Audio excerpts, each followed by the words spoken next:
espiritualmente, você vai para a morte eterna. Eu quero embasar em 3 textos bíblicos com você. O primeiro de todos é Hebreus capítulo 9, verso 27. Hebreus capítulo 9, verso 27. Diz que, assim como aos homens está ordenado morrer uma só vez, vindo após isso o juízo, Cristo também se ofereceu uma só vez. Cristo morreu uma só vez, porque o homem só pode morrer uma vez. É isso que Hebreus está falando. Vindo após a morte, o juízo. Ou seja, já há uma sentença. Não é possível que a pessoa morra e reencarne, ok? Não existe sustento bíblico para a reencarnação. A reencarnação, na verdade, é uma doutrina criada pelos homens para defender que você possa pagar o seu karma, pagar os seus pecados com o seu próprio sofrimento.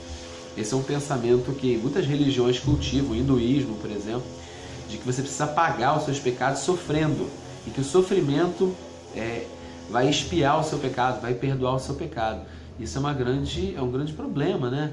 Imagine se você tivesse que sofrer tudo nessa vida e pensasse, poxa, estou passando por isso porque numa vida passada eu devo ter feito uma coisa muito ruim. Isso te aprisiona, porque você nem lembra do que você fez em vida passada. Então a reencarnação, o karma, são doutrinas antibíblicas que tentam fazer através do sofrimento, da reencarnação, das muitas vidas, eles tentam fazer com que você se sinta perdoado. Nós não cremos em reencarnação, nós cremos na redenção. Você pode ter tido toda uma vida de pecados, mas porque você se arrependeu e abriu seu coração para a graça de Deus, o sangue de Cristo te perdoa de todo pecado. Ou eu acredito na eficácia do sangue de Cristo, ou eu vou ficar acreditando em coisas desse tipo, que precisa reencarnar, voltar várias vezes, sofrer, pagar aqui na terra pelos pecados que cometeu. Essa doutrina é antibíblica. De acordo com Hebreus 9, 27, o homem não volta, ok? Depois da morte vem o juízo. Apocalipse capítulo 20, verso 6. Bem-aventurado aquele que tem parte na primeira ressurreição. Sobre esses a segunda morte não tem autoridade. Pelo contrário, serão sacerdotes de Deus e Cristo e reinarão com eles por 1000 anos. Aqui está falando do milênio. Então aquele que tem parte na primeira ressurreição são os que não vão experimentar a segunda morte. O que eles chamam de segunda morte é o que eu chamo de morte eterna. Ou seja, aqueles que já estavam mortos vão ser lançados no lago de fogo. Essa é a morte eterna, é a eterna separação de Deus. Já estava separado de Deus na vida física, vai estar separado de Deus pela eternidade. Apocalipse também no capítulo 2, versículo 11. Quem tem ouvidos, ouça o que o Espírito diz às igrejas. O vencedor de nenhum modo sofrerá o dano da segunda morte, dessa morte que é eterna. Aí não tem mais jeito. Depois da morte física veio o juízo, e se estava morto e não estava com Cristo, passa para a segunda morte, para a morte eterna. Então, eu quero te despertar para essa realidade. Ter vida espiritual não significa frequentar a igreja, frequentar os cultos. A morte, ela entrou por causa do pecado e só vai poder ser vencida através de arrependimento e fé na eficácia do sangue de Cristo, de viver debaixo dessa aliança feita na cruz. Quem vive nos seus pecados não passou da morte para a vida. 1 João 3,14. Então, passar da morte para a vida é abandonar os seus pecados e se entregar para Cristo. Onde que começa, então, esse domínio de morte? Vou falar um pouco agora sobre Satanás, sobre o diabo. Por que a gente tem que falar sobre o diabo na aula de redenção? Porque é importante que você saiba qual é a posição dele. Em Lucas capítulo 10, versículo 18, Jesus diz que viu Satanás cair do céu. É importante que você saiba qual é a posição dele. Ele é caído. Essa é a posição dele. Estudar sobre o diabo significa saber quem era, o que ele se tornou, qual é o seu domínio e qual será o seu fim. Ele teve o início e ele terá o seu fim.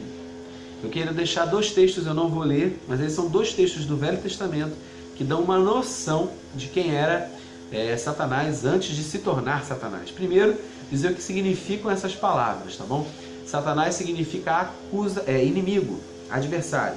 E diabo significa acusador. São dois nomes que aparecem mais no Novo Testamento, se referindo a essa figura, essa personalidade. Primeiro, que é adversário, Satanás, aquele que se opõe a Deus e a sua obra, a sua criação, inclusive ao homem. E diabo é aquele que é acusador, né? Ele não é diabo para Deus, porque ele não acusa Deus, ele acusa os homens diante de Deus. Então, Satanás e diabo são nomes que ele recebe após a queda. Antes da queda, qual era o nome dele? A tradição da igreja chamou de Lúcifer, mas na Bíblia não tem esse nome, tá? Você pode procurar, não tem. Ele é chamado de portador da luz, aquele que era a estrela da alva, era chamado de estrela porque os anjos eram chamados de estrelas. O que sabemos é que ele era um anjo, através dos textos de Ezequiel 28, do 12 ao 16, e Isaías 14, do 12 ao 14, você vai ver referências a essa existência angelical de Satanás. Ele era um anjo. A Bíblia não se preocupa em dizer nenhum nome dessa criatura, porque ele se rebela. Surge no coração dele o orgulho, surge no coração dele a vaidade, a arrogância. É importante dizer que Deus não cria o diabo, Deus não cria Satanás. Deus cria um anjo, um querubim. Ele se torna Satanás, ele se torna o adversário, ele se torna o inimigo. E porque ele se torna, o livro de Apocalipse vai dizer que ele cai com 1/3 dos anjos numa rebelião. Deus não está lutando com o diabo, tá? Essa é uma ideia grega de uma religião dualista. Deus não luta com o diabo, né? Deus manda Miguel resolver essa situação lá dos anjos, é uma rebelião no meio dos anjos, não é uma briga de Deus contra o diabo. Só que ele é lançado nas regiões celestiais, na área de influência sobre a terra. E quando o homem é criado, nós não sabemos exatamente, lendo lá o relato de Gênesis 1, do 1º ao 6º dia, Deus criou o homem. Nós não sabemos quando que acontece a queda de Satanás, né? Sabemos que no 6º dia, quando o homem aparece no jardim, o diabo já estava lá, né? Através daquela serpente, ele aparece e tenta o homem, né? E ali acontece a queda do primeiro casal, da primeira família. Então, nós entendemos que Deus não criou o mal moral, a maldade. Deus não é o pai da malignidade. Isso surgiu no coração de Satanás. Ele se tornou o inimigo de Deus, ele começa a dominar os homens. À medida que ele não pode fazer nada contra Deus, ele começa a dominar aquele que seria representante de Deus na terra. Começa a querer atacar o homem para tomar o domínio da terra. Ele quer ofender a Deus. O objetivo de Satanás é entristecer o coração de Deus, ofender a Deus, ferindo você. Quando ele ataca a coroa da criação de Deus, ele está querendo desagradar a Deus, ainda ferir a Deus de alguma forma, ferindo você. A fonte do poder de Satanás é a humanidade. Você precisa entender isso. O diabo não tem nenhuma legalidade na terra se não for através dos homens. Você precisa entender que o homem é essa fonte de autoridade. A autoridade sobre a terra é do homem. O homem é aquele que Deus criou para reinar sobre o território da terra. Então, como que Satanás governa uma nação? Através de ter o governo dos reis, por exemplo. Quando ele opera através de reis, de pessoas de autoridade, então ele tem uma influência sobre um lugar. Logo, se você é um filho de Deus que tomou um território, que é um diretor de escola, que é um patrão, que é um empregador, aquele território é seu e está debaixo da influência do reino de Deus, do reino da vida e não do reino de Satanás. Só que durante todo um tempo, na história da terra, da humanidade, não havia filhos de Deus na terra mais. Depois que Adão se perde, todos os filhos eram filhos da desobediência. Os filhos de Adão é toda uma linhagem de pecados sobre a terra. Até que Deus envia o segundo e último Adão, Cristo. Eu costumo dizer que Deus só colocou 2 homens na terra, diretamente, que saiu de Deus, 2 homens, Adão e Cristo. E depois esses homens inauguraram uma linhagem. A linhagem de Adão é uma linhagem de desobedientes.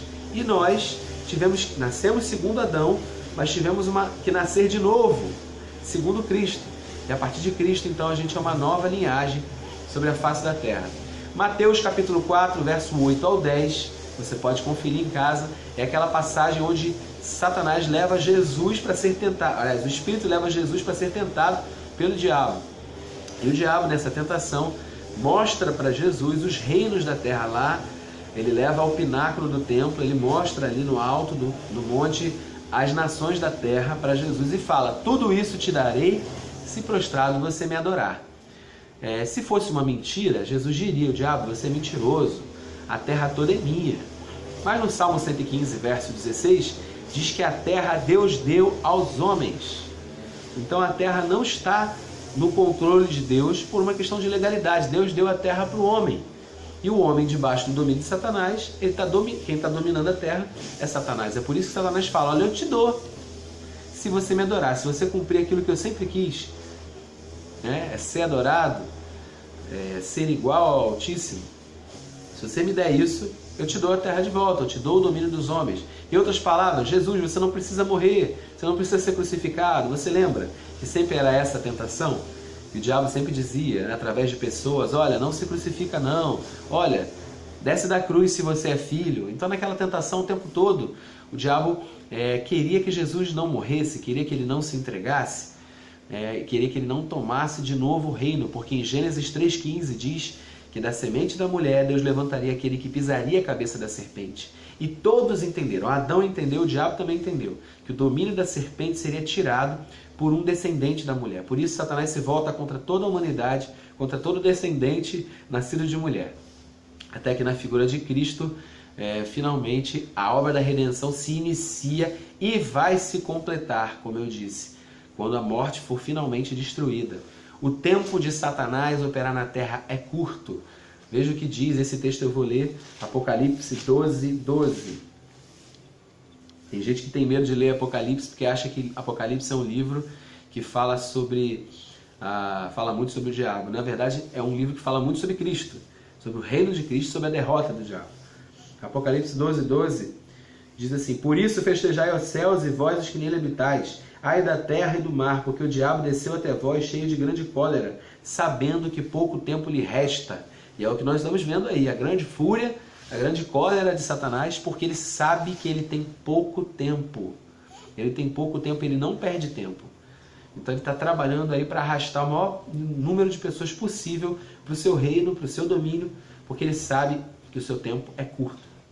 Apocalipse 20, versículo 10, diz que o diabo, o sedutor deles, foi lançado para dentro do lago de fogo de enxofre. Então, o lago de fogo, o juízo final, não foi criado, preciso que você entenda isso, não foi criado para os homens, foi criado para o diabo. O lago de enxofre, onde já se encontram não só a besta como o falso profeta, e eles serão atormentados de dia e de noite pelos séculos dos séculos. Satanás sabe o seu destino, o seu juízo já foi dado, já foi sentenciado ao lago de fogo e enxofre para sempre. Esse é o seu fim. O diabo não quer que você saiba qual é o fim dele. O início dele, ele foi criado por Deus, ele não tinha maldade, até que se achou iniquidade, e o juízo dele já foi sentenciado, ele foi lançado na terra, e enquanto ele está aqui na terra, ele está seduzindo o maior número de pessoas, porque ele sabe que ele tem pouco tempo. Apocalipse também, capítulo 1, verso 18. Aquele que vive, Jesus fala: eu estive morto, mas eu estou vivo pelos séculos dos séculos, eu tenho as chaves da morte e do inferno. Então Jesus toma o domínio da morte, não está mais sob domínio. A chave do Hades, do inferno, né? E depois, em outra ocasião eu explico com calma o que significa essa palavra inferno, Hades, mas ele fala: eu tomei as chaves da morte e do inferno, o domínio da morte está comigo. Então, é preciso que você entenda que o diabo não tem nem a chave de casa, como você já ouviu em alguns lugares falar. Com certeza, o inferno não é um lugar de domínio do diabo. É importante que você saiba isso. Existe uma visão também que nos foi pintada pela tradição religiosa. Lembra que eu falei que a tradição religiosa grega pensa que Deus luta contra o diabo e Deus é o Deus do céu e